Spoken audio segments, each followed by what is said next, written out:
اب میں آپ حضرات کے آنکھوں میں محبت کی چمک کو بڑھانے کے لیے اور آپ کے قلوب میں نور محبت کو بڑھانے کے لیے اور آپ کی سماعتوں کو لذت اندوز کرنے کے لیے درخواست گزار ہوں جگر گوشہ حضور مجدد تعلیمات مہریہ زینت مسند صدارت حضور قبلہ پیر سید مہر فرید الحق گیلانی مدد الاولالی کی خدمت میں کہ وہ تشریف لائیں اور اپنے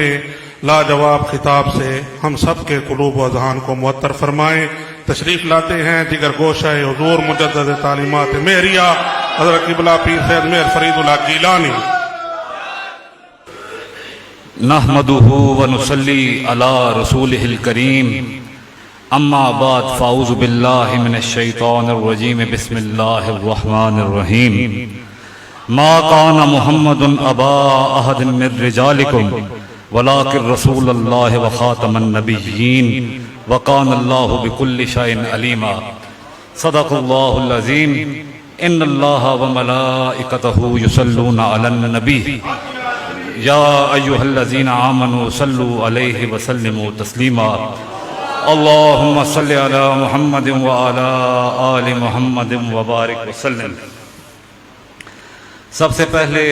آج کی اس 120ویں خاتم النبیین کانفرنس میں تمام احباب، شرکاء، علماء کرام کو خوش آمدید کہتے ہوئے ہدیہ تبریک پیش کرتا ہوں. اللہ رب العزت کا بے پایاں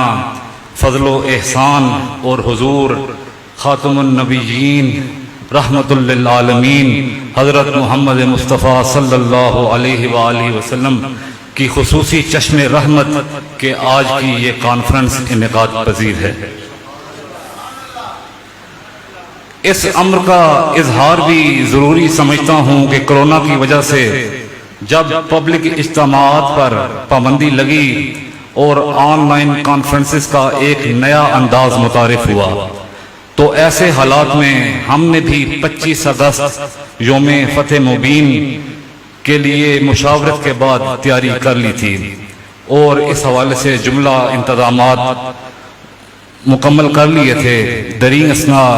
قبلہ دادا جی رحمت اللہ علیہ کے وصال با کمال کا سانحہ ہوا تو ایسا لگا کہ شاید یہ کانفرنس منعقد نہ ہو سکے،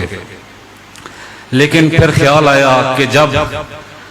میرے والد گرامی نے حضرت قبلہ عالم کی تعلیمات کے فروغ کے لیے، تعلیمات کو عام کرنے کے لیے 25 اگست کو یوم فتح مبین کے طور پر منانا شروع فرمایا تو قبلہ دادا جی رحمت اللہ علیہ نے نہ صرف دعا اور خوشنودی سے نوازا بلکہ اپنی تکلیف اور بیماری کے باوجود بنفس نفیس اس میں شرکت فرما کر عملی طور پر اس مشن کی تائید اور اہمیت کو اجاگر فرمایا.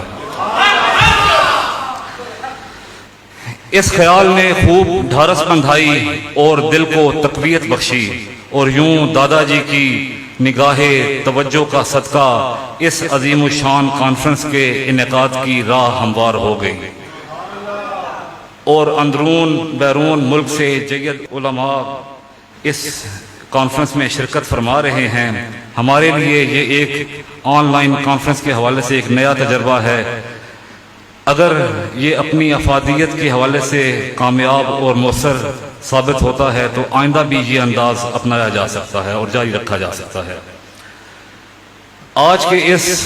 یوم فتح مبین کی ایک خصوصیت یہ بھی ہے کہ یہ محرم الحرام کی پاکیزہ ساعتوں کی برکتیں اپنے جلوں میں لیے ہوئے ہے اور یہ ایام عظمت و شان اہل بیت کے خوبصورت تذکار کے دن ہیں. میرے والد گرامی فرماتے ہیں کہ اگر عظمت و شان و مقام اہل بیت سمجھ میں آ جائے تو ختم نبوت کے مسئلہ کو سمجھنا آسان ہو جاتا ہے. مطلب یہ کہ اگر حضور نبی کریم صلی اللہ علیہ وآلہ وسلم کی آل پاک تمام تر عظمتوں کے باوجود منصب نبوت پر فائز نہ ہو سکی تو امت کو سمجھ آ جانی چاہیے کہ وہ حسین جو دین بھی ہیں، دین پناہ بھی ہیں، جو دین بھی ہیں، دین پناہ بھی ہیں، جو بنائے لا الہ بھی ہیں، اور جو شبیہ مصطفیٰ بھی ہیں، جنہوں نے اپنا سب کچھ راہ حق میں لٹایا، نیزے پر چڑھ کر قرآن سنایا۔ اگر وہ حسین پاک نبی نہیں ہو سکے تو پھر قادیانی یا اس جیسے دوسرے کس کھیت کی مولی ہیں؟ ساری کائنات کو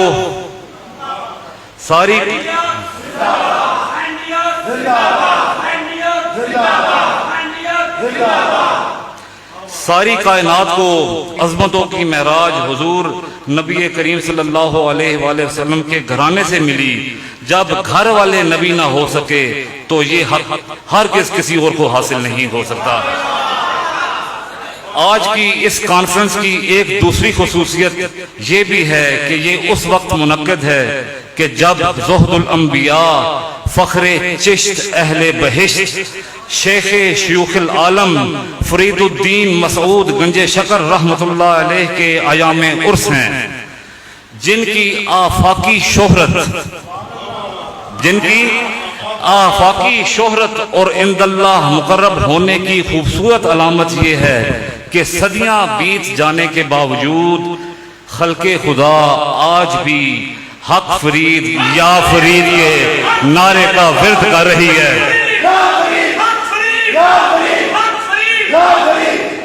زہد الانبیاء فرید و گنج شکر، زہد الانبیاء فرید و گنج شکر، شیخ الاسلام حمز اولاد عمر، شیخ الاسلام حمز اولاد عمر، حاضر بدر دولتست مہر فرید، حاضر بدر دولتست مہر فرید، بکشاز کرم بسوء او دست نظر، بکشاز کرم بسوء او دست نظر۔ حقیقت یہ ہے کہ رسول اللہ صلی اللہ علیہ وآلہ وسلم کی امت کے یہ اولیاء کرام حقیقتاً فیضان نبوت کے وارث ہیں اور رحمت للعالمین کی تفسیر ہیں اور اسوہ حسنہ کی چلتی پھرتی تصویر ہیں۔ انہی کے وجود مسعود سے دین اسلام قیامت تک اپنی تابانیوں کے ساتھ زندہ و پائندہ رہے گا انشاءاللہ۔ اور یہ سلسلۃ الذہب جس کے سرخیل حضرت محبوب سبحانی، میراں محی الدین عبد القادر جیلانی، پیران پیر، پیر دستگیر اور سلطان الہند غریب نواز خواجہ معین الدین چشتی اجمیری رحمۃ اللہ علیہ اور خواجہ قطب الدین بختیار کاکی رحمۃ اللہ علیہ، حضرت بابا فرید الدین مسعود گنج شکر رحمۃ اللہ علیہ اور حضرت نظام الدین محبوب الہی سے لے کر حضرت قبلہ عالم تک، ان نفوس قدسیہ کا وجود مرزا قادیانی کے باطل ہونے اور کذاب ہونے پر کامل دلیل ہیں، جو کائنات میں صدیاں بیت جانے کے باوجود مخلوق خدا کے دلوں پر حکومت کر رہے ہیں اور قیامت کے دن یحشرون محشر الانبیاء کے مصداق بن کر آئیں گے۔ حضور نبی کریم صلی اللہ علیہ وآلہ وسلم کا ارشاد گرامی ہے کہ قیامت کے روز میری امت کے یہ ذی قدر افراد جب تشریف لائیں گے، جب آئیں گے تو لوگ سمجھیں گے کہ یہ نبی آ رہے ہیں۔ تو حضور فرماتے ہیں کہ میں اس وقت ارشاد فرماؤں گا اور کہوں گا، ارے لوگو یہ نبی تو نہیں، یہ تو میرے امتی ہیں۔ اللہ اللہ کیا شان اولیاء امت مصطفیٰ، ان کا جلوہ یوں ہوگا کہ جیسے انبیاء ہوں۔ اور اللہ تعالیٰ نے مقام بھی وہ عطا فرمایا کہ چاہیں تو اشاروں سے اپنے کایا ہی پلٹتے دنیا کی، یہ شان ہے خدمت گاروں کی، سردار کا عالم کیا ہوگا۔ جس وقت تھے خدمت میں ان کی بو بکر و عمر عثمان و علی، اس وقت رسول اکرم کے دربار کا عالم کیا ہوگا۔ جب حسن تھا ان کا جلوہ نما، انوار کا عالم کیا ہوگا۔ ہر کوئی فدا ہے بن دیکھے دیدار کا عالم کیا ہوگا.